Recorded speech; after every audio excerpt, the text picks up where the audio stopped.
오늘은 역시나 하나님이라는 제목으로 함께 말씀을 나누겠습니다.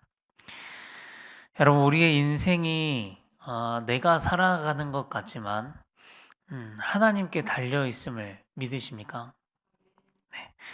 너무 자동적으로 나오는데 정말 내가 그렇게 믿는지 한번 생각해보고 대답을 한번 해보시면 좋겠습니다.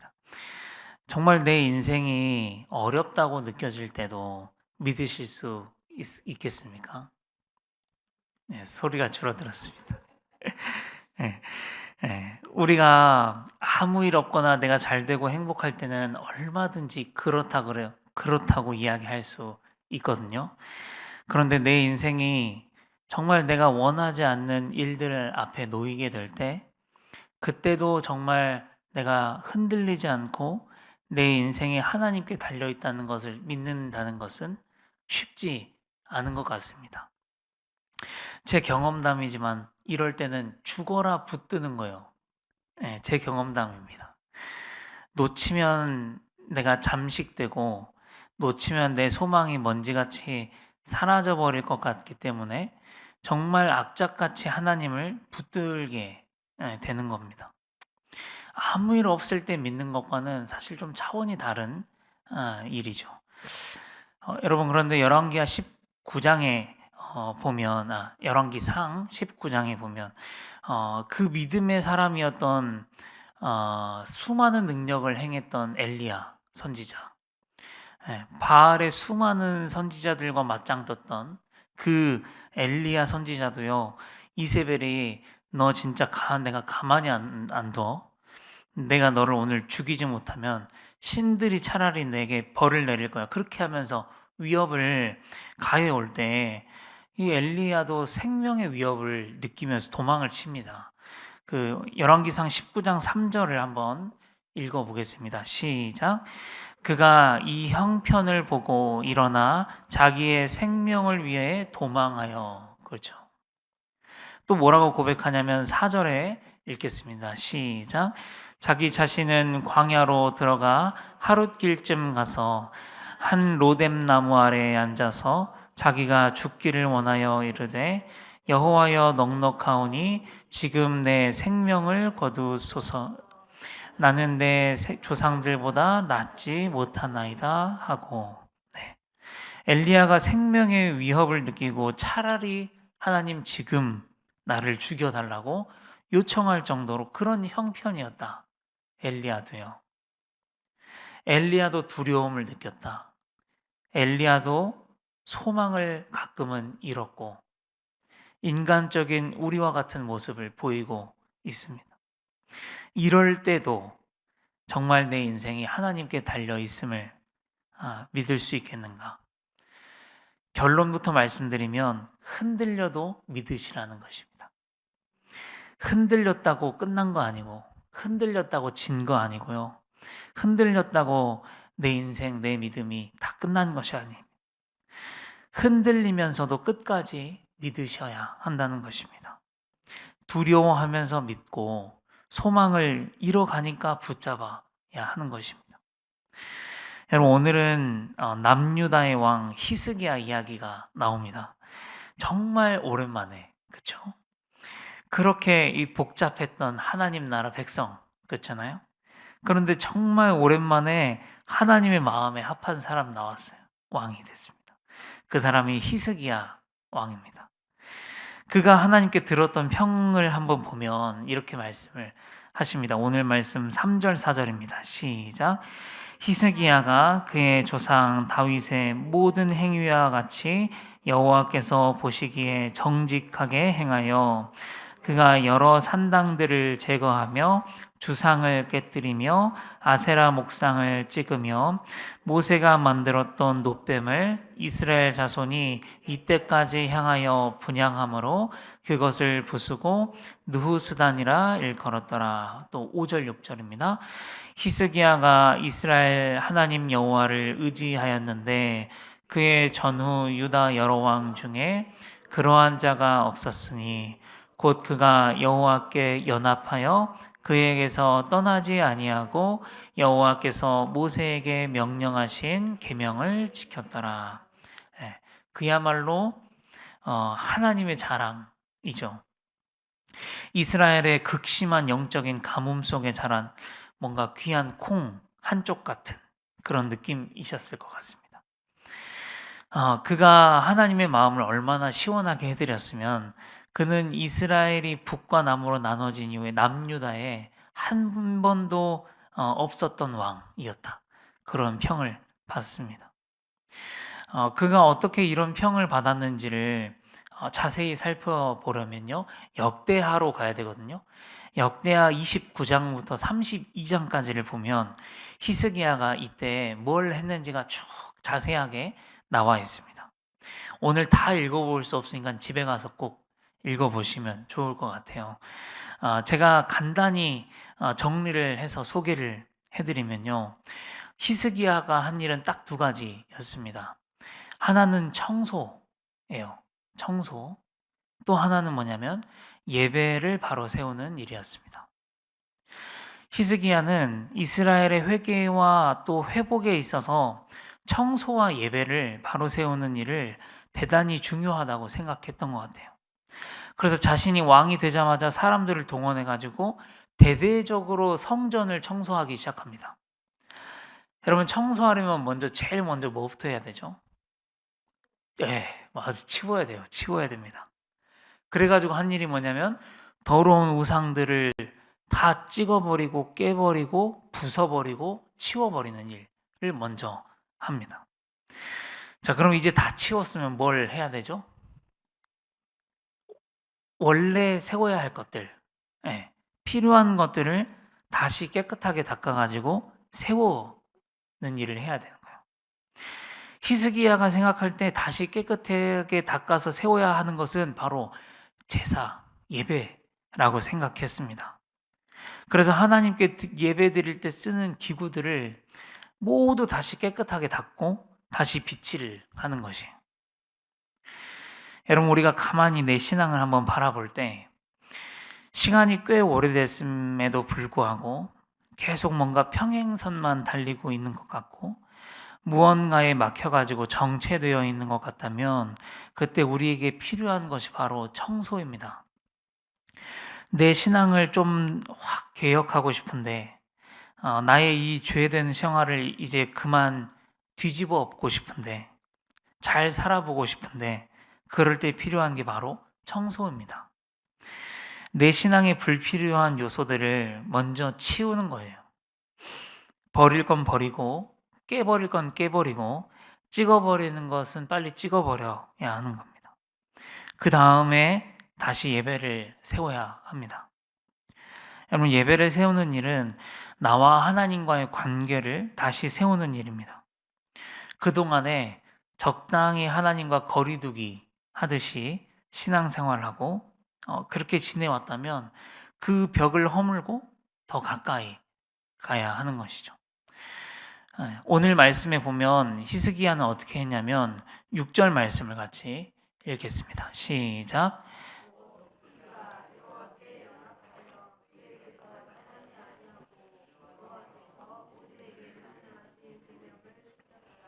네, 여러분 여기서 연합이라는 단어, 여호와께 연합했다 그러는데 이게 다바크인데요. 이게 무슨 뜻이냐면 달라붙다 그런 뜻이에요. 히스기야는 우리처럼 적당히 하나님과 거리두기 하면서 신앙생활 한 게 아니라 적극적으로 버리고 청소하고 깨트리고 찍어버리면서 하나님께 달라붙었다. 그렇게 이야기하는 겁니다. 여러분 제가 요즘에 다이어트에 관심이 많아가지고 알게 된 사실인데 저도 아직 성공하지 못했지만 감히 제가 다이어트에 성공하는 비결을 한번 알려드리겠습니다. 저도 어떤 분이 TV에 나와서 하신 말씀을 들은 건데 이런 말씀을 하세요. 다이어트는 단순한 체중 감량이 아니라 새로운 삶을 시작하는 과정이다. 그렇게 이야기합니다. 여러분 다이어트를 성공하려면 내 삶의 기존과는 다른 건강한 식습관, 지속 가능한 건강한 삶의 패턴들이 만들어져야 한다는 것이죠. 무조건 덜 먹는다고 되는 게 아니다. 적극적으로 내 기존의 삶을 여러분 청소하는 겁니다.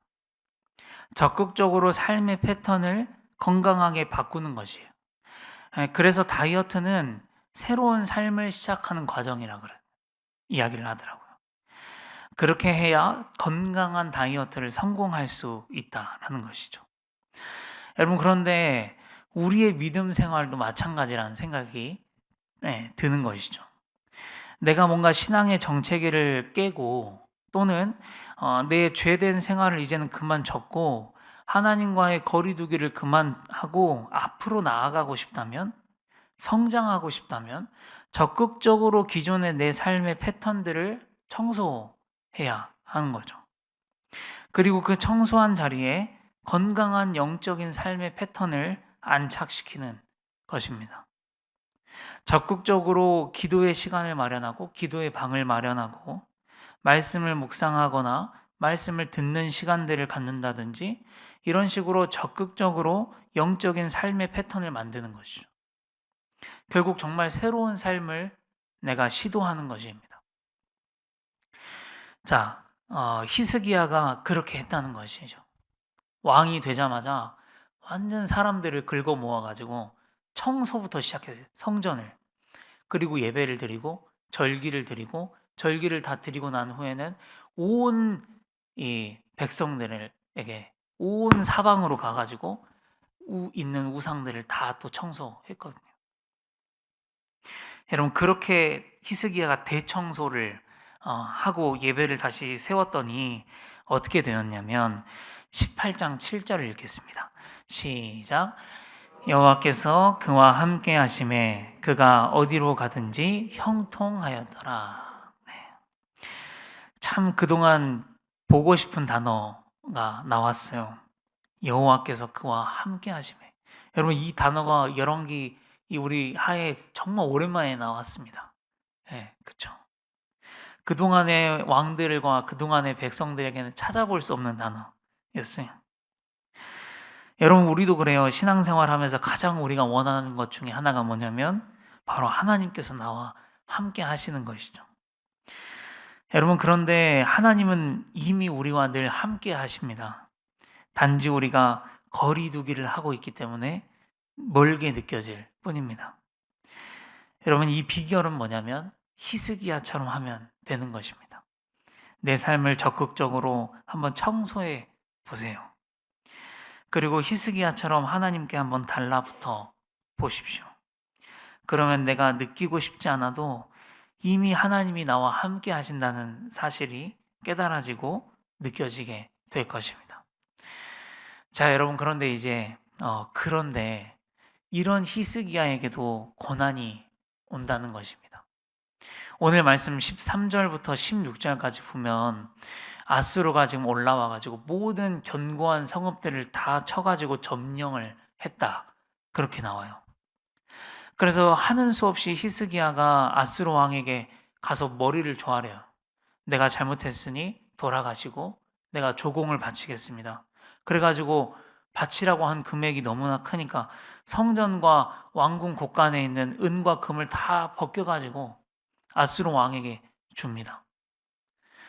여러분, 의인도 하나님이 기뻐하시는 자식도 고난을 당합니다. 모든 성읍들이 점령을 당하고 목에 칼끝이 목에까지 닿습니다. 하는 수 없이 성전에 은금을 떼다가 비굴하게 갖다 바쳐야 목숨을 부지할 수 있는 상황이 옵니다. 이게 정말 잘 믿는 사람에게 올 일인가 싶을 정도로 비굴하고 참담한 현실이 아닐 수 없어요. 여러분, 제가 만약 히스기야였으면 하나님께 따졌을 것 같아요. 하나님, 이게 뭐냐고. 제가 그동안 어떻게 하나님을 섬겼는데 어떻게 또 이런 일이 나에게 있을 수가 있냐고.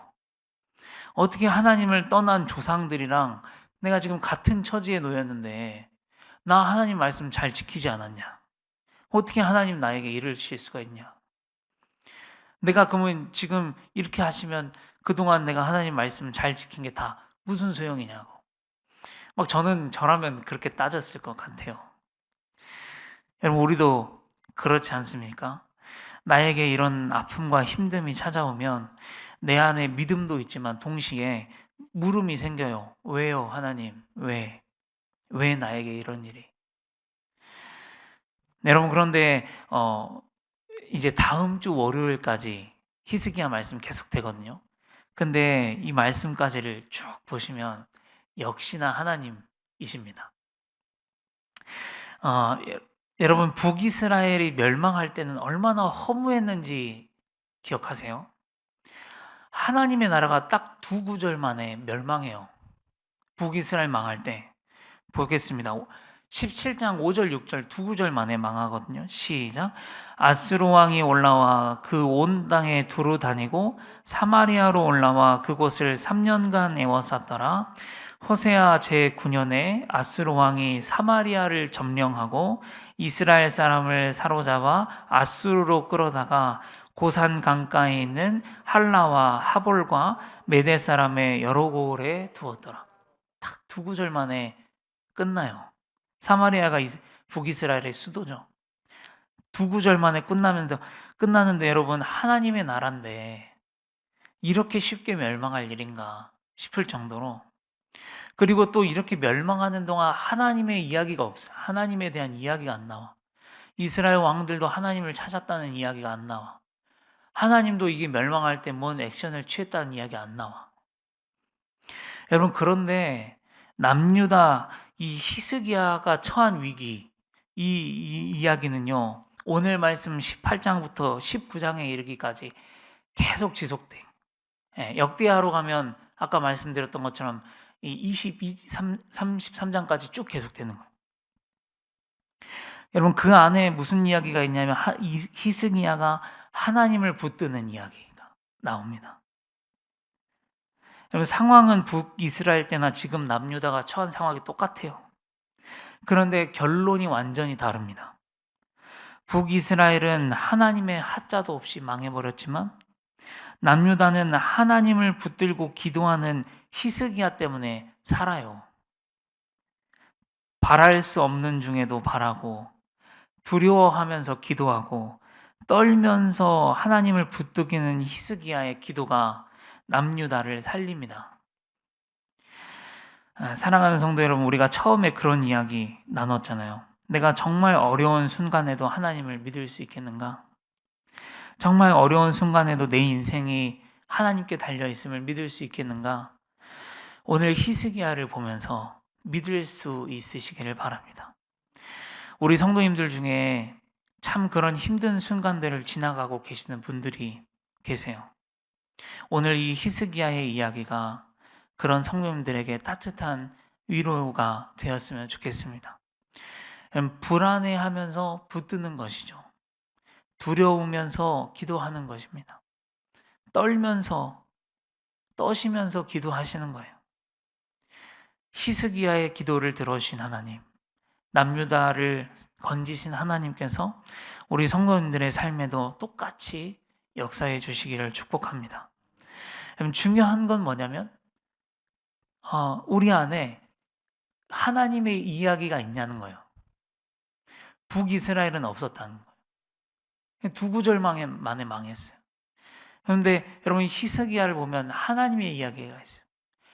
절체절명의 순간 모든 성이 점령당하고 칼이 목 끝까지 들어오고 성전의 은금과 이런 것들 다 떼갖고 비굴하게 갖다 바쳐야 돼. 나 열심히 신앙생활 했지만 여러분, 그런 일이 온다는 거예요.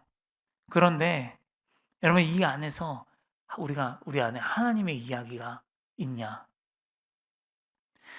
여러분, 결론은 우리의 힘으로 어떻게 할 수 없어요. 여러분, 지금의 고난, 하나님의 손에 달렸죠. 내가 어떻게 할 수 없습니다.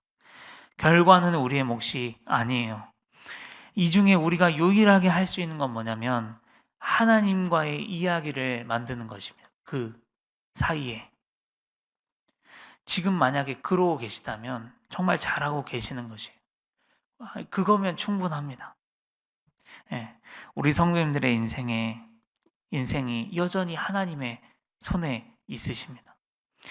그래서 오늘 하루도 이 믿음이 우리 성도님들의 마음에 가득하시기를 축복합니다. 기도하겠습니다. 아버지 하나님 감사합니다. 신앙생활 정말 열심히 하여도 히스기야처럼 어려움을 만납니다. 아버지, 이때도 결과가 하나님께 있음을 우리가 굳게 믿게 하여 주시고, 또 불안해도 기도하게 하시고, 흔들려도 흔들리면서 주님을 붙들 수 있도록 아버지 인도하여 주시옵소서. 아버지, 우리가 한 걸음 더 나아가고자 합니다. 우리의 마음 또 우리의 삶을 청소할 수 있도록 아버지 도와주시고, 하나님과의 관계를 바로 세워갈 수 있도록 아버지 인도하여 주시옵소서. 그래서 하나님 기뻐하시는 그런 사람들이 될 수 있도록 인도하여 주시옵소서. 예수님의 이름으로 감사하며 기도합니다. 아멘.